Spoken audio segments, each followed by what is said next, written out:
इसकी कथा क्या है कि जब इंद्र का यज्ञ ठाकुर जी ने बंद करवाया, भागवत में चर्चा, गिरिराज जी की पूजा करने की बात कही, तो ब्रजवासी बोले कि भाई लाला इंद्र नाराज हो जाएगा, वो पानी बरसाएगा तो हमें कौन बचाएगा। तो कई ठाकुर जी बोले कि चिंता मत करो, जिन गिरिराज जी की हम पूजा करेंगे उन्हीं गिरिराज जी को मैं उंगली पे धारण करके तुम्हारी रक्षा करूंगा। तो सुन के सब ग्वाल बाल सखा सब हंस पड़े।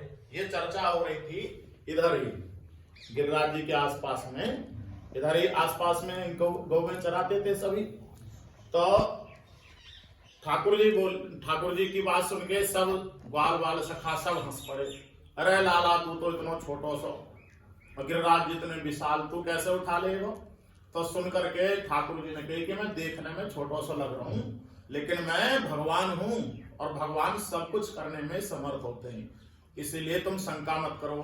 तो कहे कि लाला हमें विश्वास नहीं है। तो कहे कि तुम्हें कैसे विश्वास होएगा। तब ये कदम को जो पेड़ है, जिस पेड़ को ठाकुर जी मरोड़ रहे हैं उसी पेड़ का ये हिस्सा है। अच्छा। ये इधर ये जो सरोवर है इसका नाम है नारायण सरोवर। ये सरोवर और उधर चतुर्भुज जी के दर्शन करके आए अभी आए है ना। तो वो सरोवर दानों ये एक ही थे पहले, तो पूरे का ही नाम नारायण सरोवर था। लेकिन फिर समय के प्रभाव से बीच में जो है जब सूख गया तो लोग बीच में बस गए, इस कारण से अलग अलग हो गए, लेकिन वास्तव में दोनों एक ही है। तो इस सब नारायण सरोवर के इस तरफ में अभी भी इसका वो बना हुआ स्थान जहाँ पे ये पेड़ था, तो उस जगह ये पेड़ हरा भरा खड़ा था। तो इस पेड़ को दिखा करके सखाओं ने कहा कि लाला तू या कदम के पेड़ को मरोड़ दे, ऐंठ दे। अपना हिंदी भाषा में कहा जाता है मरोड़ दे, और अपना ब्रज भाषा में बोला जाता है ऐंठ दे इसको। तो इसको ऐंठ दे तब हमें विश्वास होगा। तो सुन करके ब्रज में कहते हैं कि कमर में बांधो फेंटा। जैसे हम कोई काम करते हैं भारी काम मेहनत का, तो ऐसे कमर में बांध लेते हैं ना, ऐसे ही कमर में बांधो फेंटा ठाकुर जी ने बांध रखा है। तो कमर में बांधो फेंटा, पकड़ कदम को ऐंठा, इसको पकड़ के ऐंठ दिया। तो जितने ब्रजवासी हैं सब ने कही भाई लाला ने तो ऐंठ दिया, यू सच में कह रहा हो कि भगवान है। तो इससे बोले कि ठीक है लाला तू भगवान है, और भगवान कौन सा भगवान है बता। भगवान तो निगम है, शंकर जी ब्रह्मा जी फलाने फलाने कौन सा भगवान है। तब ठाकुर जी ने अपना ये नारायण रूप दिखाया। इस रूप को देख करके सब कहने लगे लाला तू तो नारायण भगवान है। अगर नारायण भगवान है तो वे तो बैकुंठ में रहते हैं, हमें अपने बैकुंठ के दर्शन करा। तब इधर छठी करा में गरुड़ गोविंद जी हैं। तो गरुड़ गोविंद क्यों कहते हैं कि वहां भगवान गोविंद ने गरुड़ जी का आवाहन किया। तो गरुड़ जी आए और सभी सखाओं को ब्रजवासियों को लेकर के बैकुंठ में गए।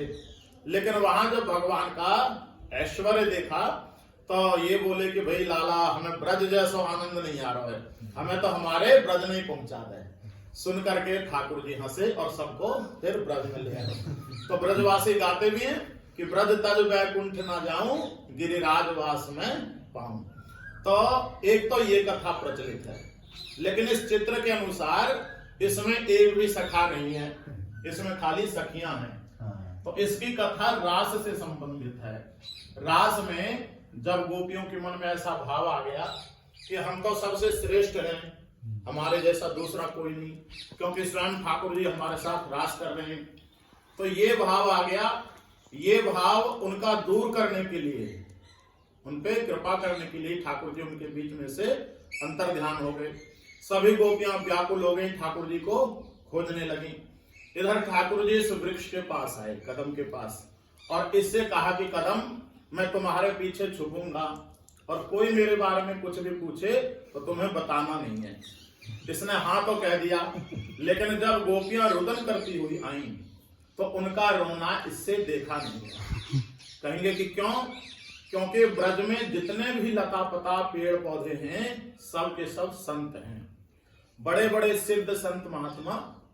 हमारे प्रबोधानंद सरस्वती जी भी, वे भी वृंदावन शतक में कहते हैं कि हमें तो ब्रज में लता पता यहाँ के वृंदावन कह के जो पुकारता है, उसके घर की नाली का हमें कीड़ा बना दो। तो ऐसा भाव बड़े बड़े सिद्धों संतों महात्माओं का है। वे यहाँ वृक्ष रूप में रहना चाहते हैं। भागवत में उद्धव जी कहते हैं कि हमारी आशा यही है कि हम तो ब्रज में लता गुल्म बन के रहें, ताकि इन ब्रज गोपियों की चरण रज उड़ के हमारे ऊपर पड़े। तो इसीलिए बड़े बड़े सिद्ध संत महात्मा यहाँ लता पता के रूप में विराजमान हैं। और संतों का स्वभाव होता है कि वे अपने दुख से उतना दुखी नहीं होते, दूसरों के दुख को देख के द्रवित हो जाते हैं। तो इसीलिए इसने और दूसरों का दुख मिटाने के लिए अपने ऊपर बड़े से बड़ा कष्ट ले लेते हैं। इसीलिए इसने सोचा कि चाहे ठाकुर जी नाराज हो जाएं, चाहे मुझे दंड दें, लेकिन इन गोपियों का दुख मैं जरूर मिटाऊंगा।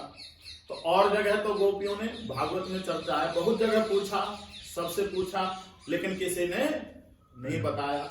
लेकिन इससे पूछा भी नहीं और इसने कहा कि गोपियों, तुम जिसके लिए रो रही हो, विलाप कर रही हो, वो तो मेरे पीछे छुपे हुए हैं, रोने का क्या काम, उनके दर्शन कर लो।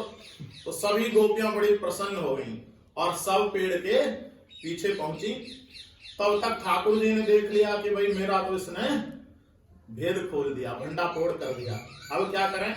तो गोपियों से बचने के लिए ठाकुर जी ने ये नारायण रूप धारण किया। अब देखो, हम आप भी जब जल्दीबाजी में कोई काम करते हैं तो उल्टा सीधा काम हो जाता है, उल्टा सीधा काम हो जाता है। उसी तरह ठाकुर जी ने जल्दीबाजी में रूप लिया तो कुछ इसमें उल्टा सीधा हो गया है। ऊपर की चीज नीचे आ गई है, नीचे की चीज ऊपर आ गई है।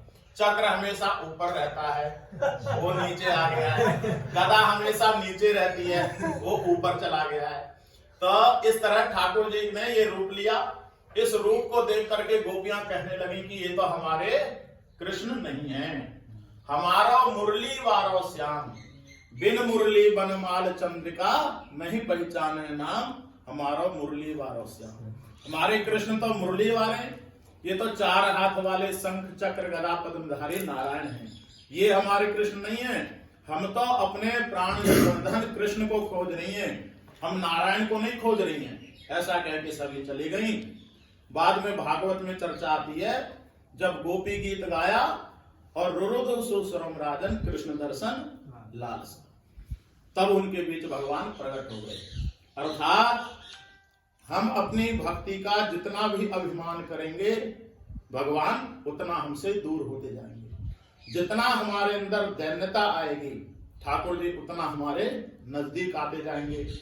तो जब गोपियां चली गई तो इस कदम से कहा कि वे तूने मेरी आज्ञा नहीं मानी, इसका तुम्हें दंड मिलेगा। ऐसा कह करके वही बात आती है, कमर में बांधो फेंटा और इसको पकड़ के ऐंठ दिया। तो इसने कहा कि ठाकुर जी, आप मुझे चाहे कितना भी दंड दे दो, लेकिन आपके भक्त जब भी मेरे पास दुखी होके आएंगे तो उनका दुख मैं जरूर मिटाऊंगा। आपके दंड की हमें जरा भी परवाह नहीं है। आपके भक्त मेरे पास आके प्रसन्न हो जाएं, मेरी बस यही कामना सदा रहेगी। तो सुन करके ठाकुर जी बड़े प्रसन्न हो गए, क्योंकि ठाकुर जी उस पे तो बेशक कम प्रसन्न रहते हैं जो उनकी सेवा करता है, सबसे ज्यादा प्रसन्न उस पे रहते हैं जो उनके भक्तों की सेवा करता है। तो मेरा दंड पा करके भी मेरे भक्तों में इसका इतना भाव है, ऐसा देख करके ठाकुर जी इस पे द्रवित हो गए। इसको प्रेम से गले लगा करके बोले कि मेरे प्यारे कदम, जो मुझसे भी ज्यादा मेरे भक्तों को मानता है, ऐसा भक्त तो मुझे प्राणों से भी प्यारा है। इसलिए जो भी ब्रज में आएगा वो मेरे साथ साथ तुम्हारे भी दर्शन करेगा। जो तुम्हें स्पर्श करके प्रणाम करेगा उसे मेरे ही दर्शन स्पर्श का फल प्राप्त होगा। उस दिन से इसका नाम पड़ गया ऐठा कदम। ठाकुर जी ने ऐठ दिया ना, तो पूरे पेड़ में ही, जब हरा भरा था ना, उसमें भी पूरे पेड़ में ऐठन लगी हुई थी, तो इसका नाम पड़ गया ऐठा कदम। और इस गांव को कहते हैं पैठा। पैठा कहते हैं किस लिए कि जो चतुर्भुज जी के आप दर्शन करके आए हैं, तो उनके चरणों के नीचे से भीतर एक गुफा गई है।